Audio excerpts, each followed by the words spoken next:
প্রবেশ করানো হয়েছে, দেবদেবী প্রবেশ করানো হয়েছে। কথা বলেন ঠিক না ঠিক জোরে বলেন। ট্রান্সজেন্ডার প্রবেশ করানো হয়েছে।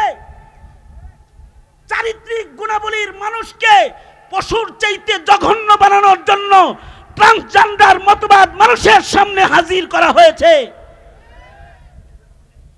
একদিকে আল্লাহর রসুলের পরিচয় থেকে দূরে সরানো, আর একদিকে সিরতে ইনসান, যেটা ইনসানের পছন্দিদা আখলাক, যেটা এটার থেকে দূরে সরানোর জন্য যৌথ চক্রান্ত আমাদের এদেশে বাস্তবায়িত হচ্ছে।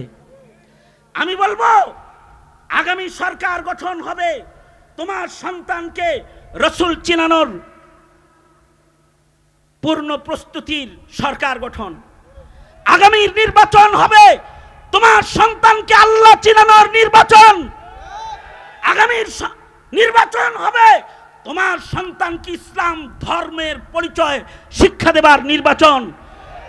আগামীর সরকার গঠন হবে এদেশের মুসলমানের তাহজিব, তামাদ্দুন আর ঈমান আকীদা সংরক্ষণ করার আন্দোলন। আন্দোলন আন্দোলন আন্দোলন, ঠিক কিনা করে আওয়াজ করে বলেন, এটা হবে আন্দোলন। সঙ্গত কারণে আমরা বলে দিয়ে যাচ্ছি, সামনের প্রতিটি কদম হুঁশিয়ার কদম বাড়াও, নচেত কিন্তু প্রজন্মের ভেতরে ইমানদার নামে থাকলেও ইমানদার পরিচয়ের কবরের যাত্রী তালাশ করে পাবা না তোমরা। সুতরাং আমরা সোচ্চার থাকবো ইনশাআল্লাহ। বলুন, দাওয়াত ও তাবলীগকে সহযোগিতা করুন। ইসলামের নামে যারা রাজনীতির ময়দানে কাজ করে তাদেরকে সহযোগিতা করুন।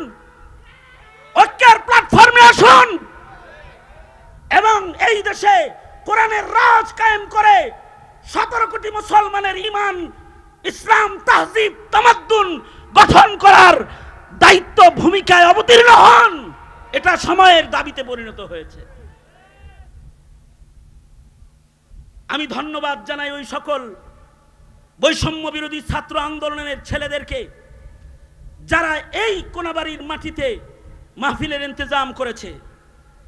এই কাশিমপুর কারাগারে যখন আমি ছিলাম, কারাগারের কারারক্ষীরা এখানে আসছে বয়ান শুনতে। আমি তো 6 মাস বসে ঘুমায়েছি। लेट कर सोना হারাম था, সোজা শুয়ে থাকা আমার জন্য হারাম ছিল 6 মাস। কারণ আমার এই হাত দিয়ে পিক পড়তো। এখানে কারারক্ষীরা যারা আসছে ওরা জানে, আমার এক হাত থাকতো গলায় ঝুলানো, আর আরেক হাতে হ্যান্ডকাপ টানাটানির দাগ এখনো আছে। যন্ত্রণা নিয়ে এখানে বসে থাকতাম। আর তখন ভাবতাম আমার সবচেয়ে পড়োশি বন্ধুরা এ কোনাবাড়ি কাশিমপুর এলাকায় আমি কোনো মাহফিলে গেলে তারা আমার বয়ান শুনতে যেত। আজকে আমি এখানে বন্দি আছি, বয়ানের আওয়াজ মাইকে যায়, জেলখানায় বসে বসে কান পেতে থাকি কে বয়ান করতেছে। এটি শুধু আমার অবস্থা নয়, এটি শাইখুল হাদিস ইবনে শাইখুল হাদিস মামুনুল হক আল্লামা জুনায়েদ বাবুনগরী থেকে শুরু করে জুনায়েদ বাবুনগরীর সৈনিক যারা রয়েছে এদের সকলকে এই কঠিন সময়ে জেলখানায় বছরের পর বছর সময় কাটাতে হয়েছে বন্দি সেলের ভেতরে। কারারক্ষীরা আমাদের সাথে কথা বলা না জায়েজ ছিল। এই জেলখানায় কত খুনি থাকে, কত সন্ত্রাসী থাকে, কত আন্ডারওয়ার্ল্ডের বড় বড় অপরাধীরা থাকে। তারা জেলখানার যখন ছুটির টাইম হয়, সবাই যখন ভেতরে আটকানো হয় তখন তারা ব্যাডমিন্টন খেলে। আর উলামায়ে কেরামকে 24 ঘন্টা সেলের ভেতরে আটকায় রেখে নির্যাতন করা হয়েছে বছরের পর বছর। অপরাধ কি উলামায়ে কেরামের? অপরাধ হলো উলামায়ে কেরামের তারা এ জাতিকে তাওহীদ চিনায়, রিসালাত চিনায়, ইসলাম চিনায়, কোরআন চিনায়, এটাই অপরাধ।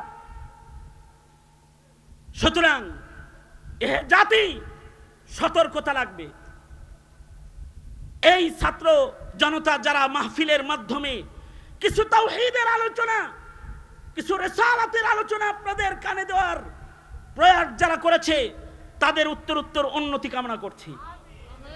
আপনারা দেখেছেন বন্যায় ক্ষতিগ্রস্তদের সহযোগিতা এবং বৈষম্য বিরোধী ছাত্র আন্দোলনে যারা শহীদ হয়েছে, জীবন দিয়েছে, তাদেরকে আর্থিক সহযোগিতা করার মানুষে আজকের এই সম্মেলন এটা আয়োজন করা হয়েছে।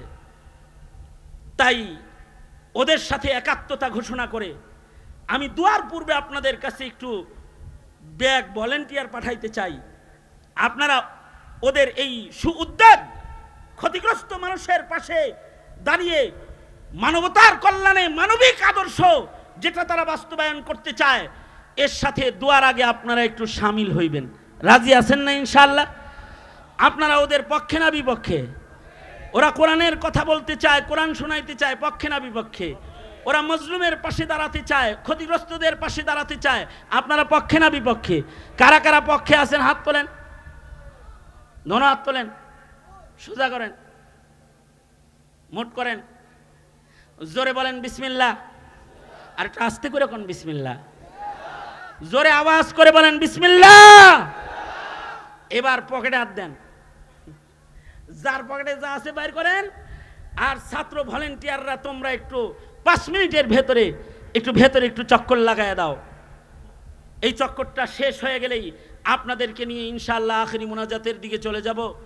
এই কোনাবাড়ির উলামা মাশায়েখ যারা এসেছেন, এখানে যারা উপস্থিত রয়েছেন, সর্বস্তরের বিভিন্ন সংগঠনের উলামায়ে কেরাম এখানে রয়েছেন, সকলকে আন্তরিক মুবারকবাদ জানাই, ধন্যবাদ জানাই। যারা গভীর রাত পর্যন্ত মাহফিলে বসে থেকে ছাত্র জনতাকে সাহায্য করেছেন, এই মাহফিলকে সফল করেছেন। এবং আপনারা যারা এই এখন উঠতেছেন কে, উঠেন না, ব্যাগটা চলতে দেন, ব্যাগটা চলতে দেন, দোয়া করে ওঠেন, দোয়া করে ওঠেন। একজন নাড়াচাড়া দিয়ে এতক্ষণ রইলেন। এক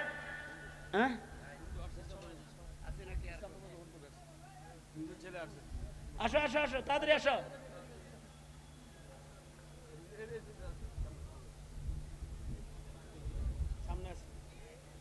মাঝখানে বসো, মাঝখানে বসো, মনে না ধরেন ভালো করে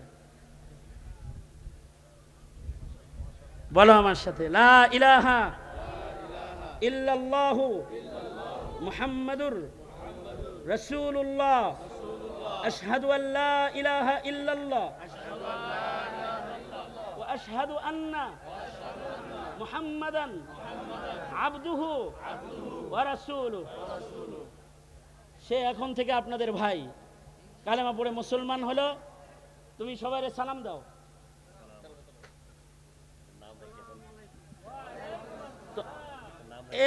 ওর একটা নাম, ওর নাম ইব্রাহিম। নাম কি? জোরে বলেন, নাম কি? আর ইব্রাহিম আলাইহিস সালাতু ওয়াস সালামের শান হলো কানা হানিফাম মুসলিমা। তিনি আল্লাহকে কাফেরের ঘরে জন্মগ্রহণ করার পরে একা একই খুঁজে বের করেছেন এবং শিরিক মুক্ত মুমিন তিনি। এটার গ্যারান্টার স্বয়ং আল্লাহ। সে মাহফিলে এসে এই নওজোয়ান যুবক কালেমা পড়ে মুসলমান হয়েছে। আজ থেকে তার নাম ইব্রাহিম। সে আমাদের ভাই ইনশাআল্লাহ। তার আইনি যে সকল কাগজপত্রগুলো রয়েছে উলামায়ে কেরাম নেতৃত্ব দিয়ে এটাকে ঠিক করে দিবেন। আর সে যেহেতু আমাদের ভাই হিসেবে আজকে আমাদের দলভুক্ত হয়েছে, তার দ্বীনি কল্যাণে আপনারা যদি কেউ চান, আল্লাহর রাসূল সাল্লাল্লাহু আলাইহি ওয়াসাল্লাম কেউ নতুন মুসলমান হলে তাকে হাদিয়া দিতেন এবং সাহাবায়ে কেরামদেরকে বলতেন, তোমরা আমাদের নতুন ভাইকে সহযোগিতা করো। আমি যখন জেলখানায়, তখন আমার খাদেম দিছে হিন্দু, আলহামদুলিল্লাহ 2 জন মুসলমান হয়েছে। খাদেম হিন্দু, মুসলমান হয়েছে। এদের একজন বের হইতে পারে না, ও ফাঁসির আসামি। ও বলছে, হুজুর আমার ইমানের সাথে যেন মৃত্যু হয়। আর একজন বের হইছে, আমি তাকে চাকরির ব্যবস্থাও করে দিছি বের হওয়ার পরে, এখনো আমার ওখানে যাতায়াত করে। আর একজন আমার সাথে হিন্দু ভাই, উনি জেল খেটেছেন।